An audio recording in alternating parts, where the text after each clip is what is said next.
Welcome to Man 360. I'm your host, Brian. Today I'm in Fort Myers, Florida at our station here, and I want to thank Paul Lodato and his team for helping us out. We have some great things in store for you today.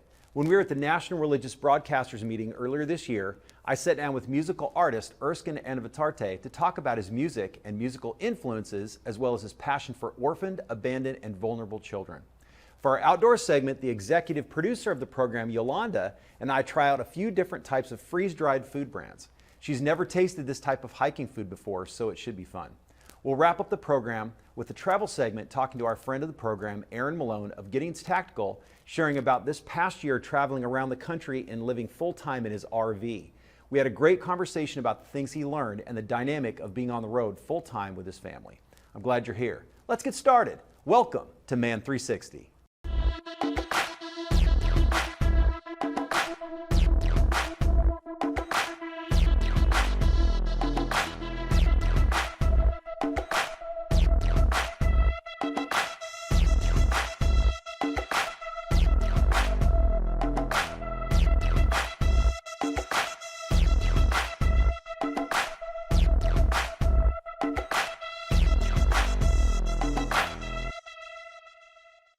I enjoyed my time with Erskin. It was fun getting to know him and learn that he is much more than just a musical artist. He shared about his transition into music and how it was just a hobby growing up, but God kept opening the door for him to do music. When he learned an interesting fact about a family member later in his life, his transition into music made perfect sense. He also shared about his heart for adoption as well as foster care, which is amazing and needed in our culture today. Here's my interview with musician and cultural influencer, Erskin Anavitarte. Erskin, thank you for being on Man 360. Thank you so much for having me. It's crazy here. I know. We get a chance to hang out. Yeah, I know. National Religious Broadcasters Convention here. And I just wanted to ask you and just talk to you a little bit about maybe some of the musical influences in your life coming up in music and, those different things. Just Sure. Yeah, being a child of the 80s, 90s, yes. Kind of growing up with this sort of kind of tumultuous time period of music. We've got, the older influences that are there, like the Marvin Gayes and all, the Temptations, all those different things, kind of gives way to the 80s and just sort of like the MTV generation. And so you've got everything from Billy Joel to Michael Jackson to, you get into the 90s, you got Boyz II Men, you've got a lot of the groups that are coming out. Rap begins to be a little bit more prominent in the scene. And so if you can imagine this, I write pop, country, hip hop, R&B, ballad, soul, children's music, and now EDM. You do EDM too? Just do EDM. Wow, that's one of my favorite genres. It's on my latest album. That's so great. Wow. So from that, from those influences, and obviously those people are, a lot of them I feel like are writing music out of what they've gone through or what they've been through or their experiences. Talk a little about your faith journey and how you integrate maybe your message that you want to share that you feel is important into your music. Yeah, so like you were talking about, a lot of people write from the level of experience that they have, and I think for me that's pretty much the same story, but I come at it from a different vantage point, because when I originally started doing music, it was more of just a hobby that I was doing. I would write songs from sort of an emotional overflow or a situation in life, maybe telling a story. I really wanted to be a speaker, and I really wanted to be a teacher, and I really wanted to go and do other things like overseas. And people kept asking me to come back and refer to the music. And so after a while, I finally had to surrender to say, God, this is obviously what you want me to do. Which is very manly, by the way, right? I'm going to have to submit here. Yes. I want to go do this, but the Lord keeps opening all these doors. And most people would say, you have all these opportunities in music. You should be excited about that. But I was not really all that excited about the possibility of doing music. And in fact, somebody asked me one time, they said, so are you going to start doing music as a career? And I thought, that's the dumbest idea I think I've ever heard. Like, who just goes and does music as a career? Right. And obviously there are people who do that. Obviously that's what I do now. Right. And so, the Lord definitely used just a commitment in faith and my walk with Him to recognize that I'm not in control of anything. It is He who began a good work, and it's He who's going to complete that good work. Right. And I'm along for the journey, and the best that I do on the journey is submitting to Him, following His instruction. And from that point, it's actually been quite a journey. That's adventure. Awesome. Yeah. So do you feel like from your family maybe too, did they always push you towards the music side of who you are? Or did they just push you hey, be the best you can be, Erskin? And not at all. Did they not? Or were they like, you're going to be a starving artist and not make any money or not do anything? That's probably more the perspective that I got from my family. And so those that. And God bless Erskin's family if they're watching this right now. Yeah, you guys are great. This is fantastic. They're supportive now, but it was kind of one of those things where, if I could just kind of open up a little bit and just kind of share a little bit from my background. Yeah. My dad and I, we didn't grow up together. Like, my dad's name is Erskin, my name is Erskin, but he lived in Milwaukee. I grew up in Texas. And so we never really knew one another. We saw each other maybe a handful of times growing up. It wasn't until recently when I started traveling and touring that we actually got a chance to really get to know one another a little bit. But I didn't realize that he had been a musician and traveled around. And so that was part of like his story.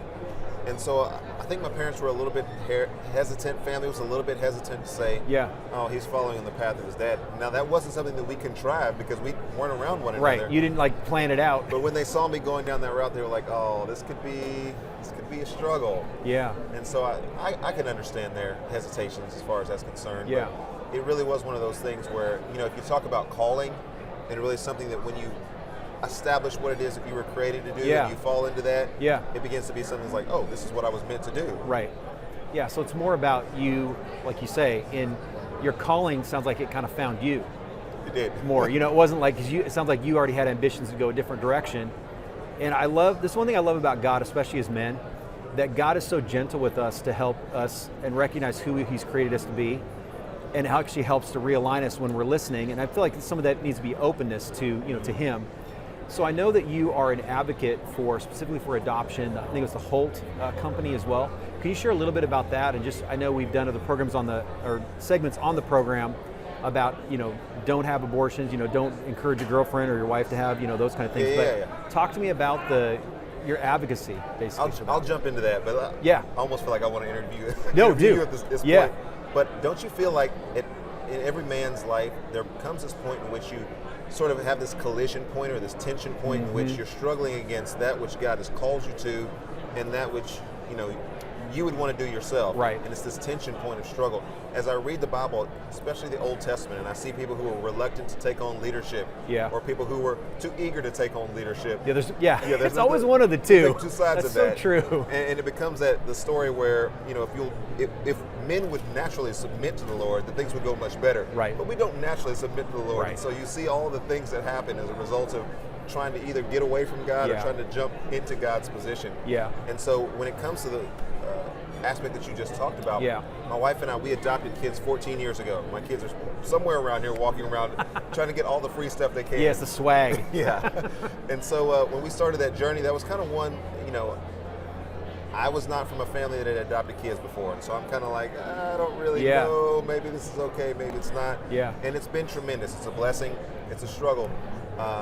Very much so. But it's one in which I've seen how God has used that adoptive theology in our own lives as we're adopted into the family of God, and specifically in our own life, to be able to bring blessing to so many different people that we would not have otherwise have known. And so as an artist now that goes to stages and plays concerts and everything, I get a chance to advocate for Holt International, and they've been tremendous partners. Yeah, and that's awesome. We'll provide, we have an additional content section of our website that we can put information about Holt and that kind of thing too. Great. But I think it's interesting how you're talking and I'll jump back to your previous comment. I feel like as we recognize and we see the benefits of following God, and we actually can see once we are obedient to Him, how He opens those doors even for you and your wife to be obedient in adoption. And I have another pastor friend in Denver who adopted 2 girls during the pandemic. Wow. And they're from Colombia. And he was talking about how he really felt like he gave the gift of family to these girls. It just gives me goosebumps even talking about it, because it's like, you don't realize what you're giving to someone in that adoptive. We just look at it from the receiving the kids, but you're really giving them the gift of family, and the gift of stability, the gift of God, that you and your wife have, and it sounds like in your family. So, again, I prayed to you before we started, but just to continue to pray for you.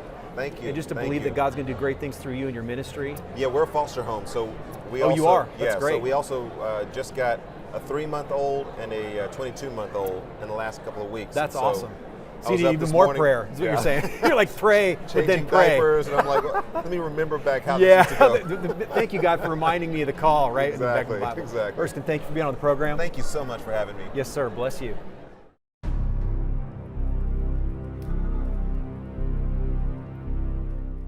Today we are in Old Town, Florida at Lucky Charm RV Park. Yeah. We're finishing up about a 50-day trip in our travel trailer.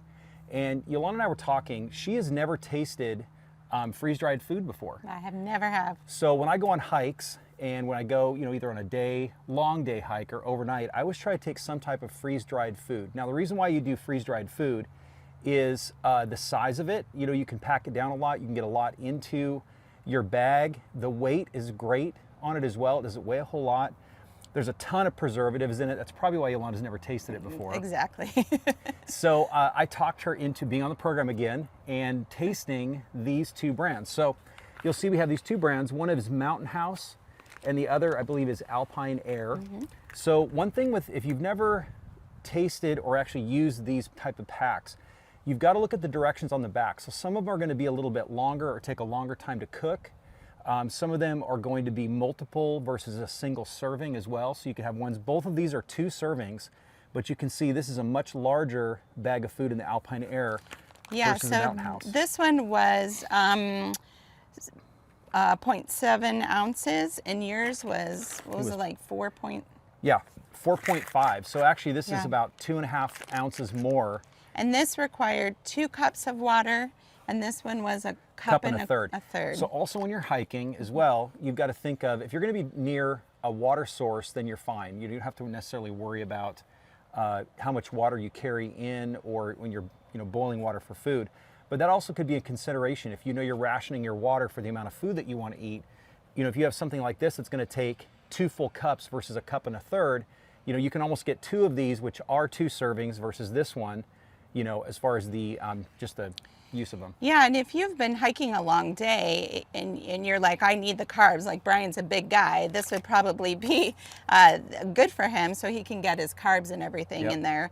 A better serving size. And I'll say this too, this is 2 servings, this is also 2 servings. So if you're thinking about this, if you're hiking with other guys as well, or ladies, you bring your lovely wife on your hike, and maybe you just want to do or bring 1 pack, this would probably be better in the Mountain Air, just purely on usage, right? And we're going to taste them and let you know exactly how they taste for Yolanda. It's going to be great. So the other thing you need to always watch is Yolanda's face.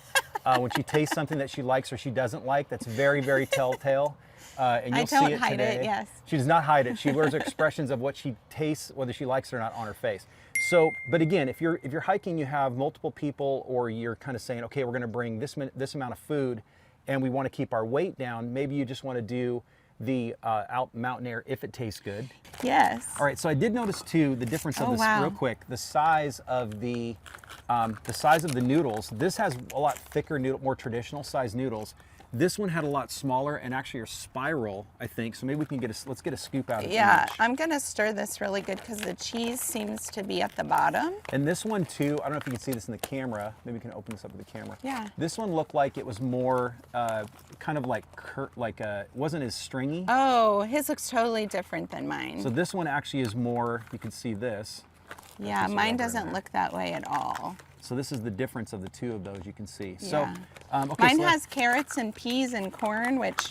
So actually we got, I don't know. We each got the one we opened is more that we'd probably eat. Okay, so let's take a taste here. Okay. I want to see Yolanda's taste first. Actually, that's going to be more normal probably. I want to try to get some vegetables in here too. Well, I mean, it's freeze-dried vegetables. I know. So. Here we go. Go ahead. Those preservatives going down. Okay, let me taste. We're married, so we're using the same spoon. It's okay. No COVID here. I do kiss her. Let me take a taste of this. You like that? That's good. Oh, wow. Okay. I mean, it's okay. If I'm in the woods and I need to eat, I'll eat it. So, but I will say that the cheese is all clumped on at the bottom, so I don't think it got stirred really well. But it's definitely... I was the one making these, sorry. It's definitely not cheesy like that. Okay, so this one, let's see what the cheesy... Now this has obviously less vegetables and things. This is more just kind of meat and potatoes. Yeah, and, this has vegetables, so that's interesting. Again, those are more spiral noodles, and it's a larger pack. This is more kind of more traditional. The Mountain House is more traditional mac and cheese. I think I like that better. Oh, awesome. Oh, wow. Yeah, this is like a soupy kind of mac and cheese. And also, you'll know, you saw when we were getting our things ready, we are actually using a cup to actually meter it exactly the amount of water you need. When you're out in the woods, you're going to maybe do just kind of eyeball it as far as how much you think you're gonna need to put in there? Okay, here's what I'm gonna say. Please, I want to hear your never tasted freeze-dried food. No. What is your opinion? Okay, so I like this one better. Are you kidding? No. Oh, I just showed you. Sorry. This is more traditional, cheesy, creamy mac and cheese. You think it's creamy? Yeah, I do. This is like a gourmet, healthier. I mean, what's healthier, right? Right. But I really feel like this is kind of more bougie. And this is just like you're going to sit the kids down and eat mac and cheese. So do you want to finish this one then? I will not finish either of these. So we're sorry. So we have Mountain Air and Mountain House. And they're not bad. Look, if I was in the woods and we were hiking. Okay, not emergency though, but we took it up to eat for a lunch up hiking. You would eat one of these. I would do this one. So if we go hike and I bring these up and I surprise you and go, honey, I got a surprise. I pulled out what you would eat it? Okay. Along with an apple that I bring or something. Okay. So so if you have kids, you and your spouse can eat this. You throw this at the kids. They say they don't like it. Say your taste buds are going to change. You will love it. They would like this. They will like this. Yeah, so, that's normal. Yeah. So again, Yolanda, thank you for being on the program. It's fun. I mean, I know you're a part of the program, me being executive producer. I'm in every shoot. Every single shoot. So yeah, so hopefully this gives you a little bit of information about, again, choosing possibly a brand. If you have some information or if you have used a different brand, maybe of mac and cheese that you like, or even maybe a type specifically. I know there's chili, there's all those kinds. You can go to our Facebook or our Instagram page and just let us know what you like. We'd love to connect with you and hear your thoughts as well. Aaron Malone and I have been friends for over 20 years, and this past year took an interesting turn for him. He felt like God was directing him to step out of full-time church ministry, buy a travel trailer and truck, and head out on the open road with his family. He recently returned from a year on the road as an RV full-timer, and I wanted him to share his thoughts about things he learned and some of his experiences. We also talked more in depth about the term ministry and how that can be more than just being on staff at a church. Here's my conversation with my friend, Aaron Malone.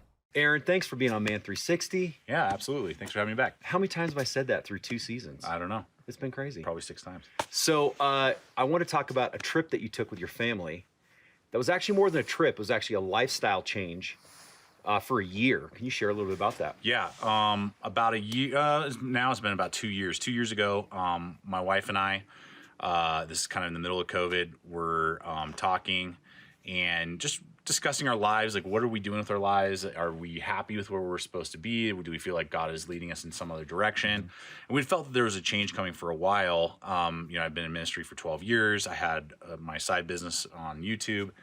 And one day we're sitting on the porch and I said, what would you think if we just like rented out the house, sold everything, and we got in an RV and just like traveled the country for a while? And she's like, that sounds awesome. That's awesome. And so we really started to unpack that for a couple months. Like, what would that look like? We were praying about it a bunch and, like, is this something we should do? Is this just like, a pipe dream? But we really had peace, and there was just a lot of confirmation from God throughout the couple months that we were making that decision. And so we decided to do that. And so I stepped out of ministry, for those people maybe who are considering, maybe you just have a job and you're like wanting to change jobs, or maybe you want to start your own business, something like that. You're like, can I walk away from, a salary? Right. We literally cut our income in half to do that. And just relied on YouTube, fully. And we rented out our house. We literally sold and got rid of everything outside of what we could fit in an 8 by 10 foot shed. Yeah. Bought a truck. Never had a truck before. Bought an RV. Never owned an RV before. It wasn't part of like our family growing up. Like my parents didn't have, an RV, so I knew what I was doing or anything. It was just like, we're gonna figure this out and we're gonna go. And we have a dog. We have 2 little boys, who are they were like 3 and 5 at the time when we decided to make that decision, and we did that. We hit the road. We became landlords? Yeah, like overnight. Yeah. I'm like, what does that mean? Never done that before. Right. Of our own property, like our main property, and then we traveled for 13 months full time. Went from like the Canadian border to the Mexican border. Went to California to Florida to Pennsylvania and everywhere in between, and drove through 26 states in 13 months and camped overnight or longer in 20 states. And so it was a real big, like, just kind of leap of faith, particularly, leaving all that like steady income, leaving family, leaving everything to just be like, let's just see what God does and, see what the country has and just take a big risk. And it's been amazing. Well, I know you talked to me too about before you did this, and about kind of the timing that you were considering it. You were just talking about how you felt like as a dad, you weren't spending the kind of time that you wanted to with the boys. Right. You know, sometimes you talk about ministry and we're like, it's always about ministering to everybody else, but really, you know, our responsibility is to the family first. Right. So how do you feel like that really enhanced your relationship with the boys, with Ashley, living in 300 by 300 square feet for 300 square 13 feet months with 4 people and no a dog. outside area. Yeah, with a dog as well. That's the other thing. I mean, and that was definitely part of it. Doing, you know, a full-time job and then a part-time job, probably on average working 60 hours a week. When I really like do the math on it, probably is what I was doing. You know, it became that I just wasn't spending a lot of time with my boys the way that I wanted to. Right. You know, and it was a lot of just kind of doing things. And I know a lot of people, that's what you got to do. And I get it. Right. But we felt like this was important to really reassess where we were as a family, reconnect as a family. And it absolutely has changed that. And it changed even my value system. Whereas I realized a lot of the time, if someone was asking me, like, you know, tell me about you, I would usually start with like my ministry. Then I would start with then I would talk about my YouTube business, and then my family would be last. And I was like, that is not okay. Wow. And I knew that was not okay. And so, and what I've discovered now, when I meet new people and they're talking to me about like my life, it's usually like my family, and then maybe like the stuff we just recently have done with RVing, and then like YouTube is like, this is who I am, right? Stuff. And so it has really, in a healthy way, rotated my value system, my what is most important to me, because I was realizing as I was talking, when I would meet people or they would ask me about myself, that I'm like, really, my family is like third on the list of importance, and that is not like what it's supposed to be. On the flip side of that is, what were some challenges with being in that confined space with family? What were some of the things that was just learning boundaries? I mean, it wasn't like you could be, hey, I'm going to take the car and go whatever, truck go whatever. It's like, okay, now Ashley's stuck with all the kids, or Ashley's like, I'm going to take the truck and go. Or was there, how did you balance that with those challenges? Yeah, there was definitely like juggling of just learning how to, I mean, I'm still running a business, so I'm running a business from an RV. Even up until and so to clarify, so we did that for about 13 and a half months. And then we felt like we had really seen the country, we'd gone all over the place, and we needed to reacclimate back to some form of stability, not only for my business to really go to the next level with my business, but our boys are getting to an age where they need to have school, and we're homeschooling them, but it was really tricky to try and do that in an RV with a business being run and just everything else. We're like, this is just so tricky. We can't do this full time. So we're going to probably just try to do that, you know, a couple months a year, every year, hopefully moving forward. Yeah. But even up until the day that we moved back into the house, we're like, this does feel like home. Like, we don't feel that cramped. We don't feel like, we're on top of each other, just get on. You know, like, we had really gotten a good system. God really blessed us with just a rig that fit our needs really well.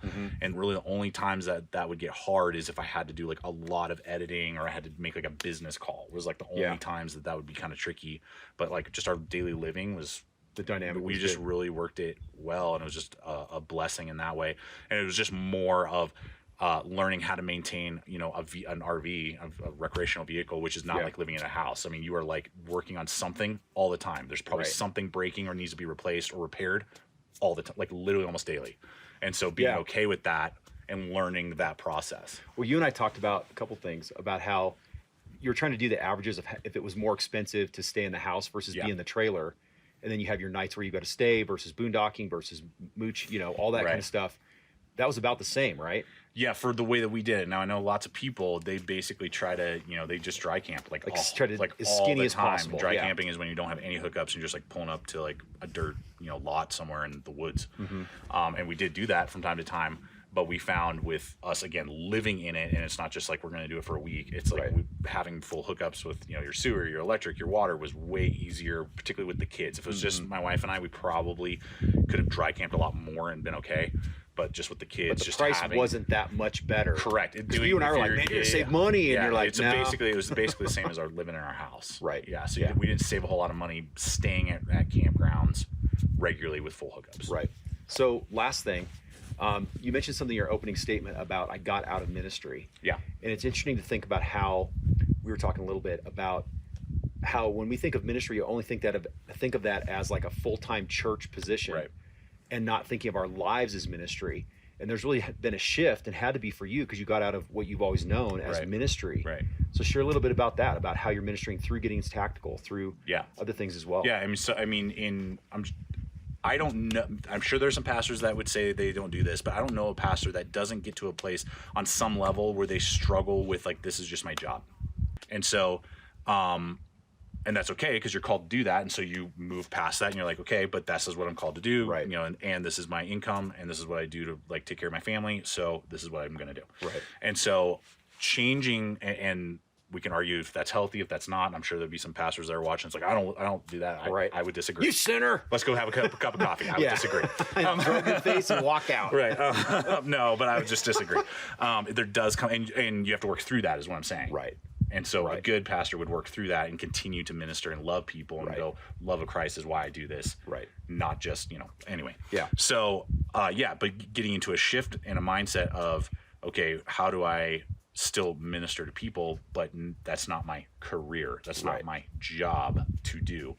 And it's a learning curve for sure. And I'm still, I haven't arrived. I'm not like, oh, I know how to do it now. Right. There's still things we were talking on the hike up here that I'm like, I don't know how to handle this particular situation or this particular relationship where as a pastor, I would do this and I would do this, but I'm not a pastor and I'm not a spiritual authority in your life like that anymore. Well, I think too, it's almost like God is trying to perfect maybe another side of your character and who you are. Because you only really, you've been in church really as a church kid. Like since I was 5. Right. And then as a youth group, youth ministry together, doing some of those things. I've been ministering in some way since I was 15. Right. So it's like you really have to be able to kind of refigure those things out.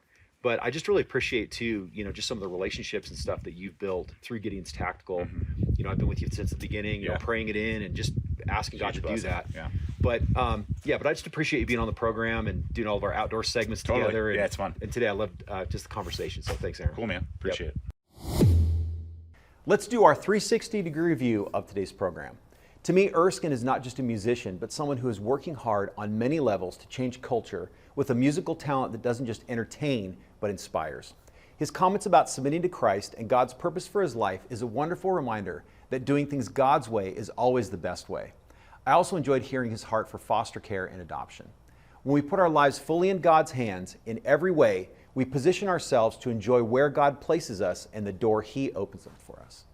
For more information about Erskin, including some of the causes he mentioned, you can go to man360.tv/additional content. Yolanda and I had a great time tasting the 2 different brands of freeze-dried foods. As I mentioned, I always like to bring hot sauce or something more to help enhance their flavors. You can go to our Facebook or Instagram page right now and share your favorite hiking meal. Aaron Malone had an interesting life this past year, and maybe his comments challenged you to feel God calling you into something different.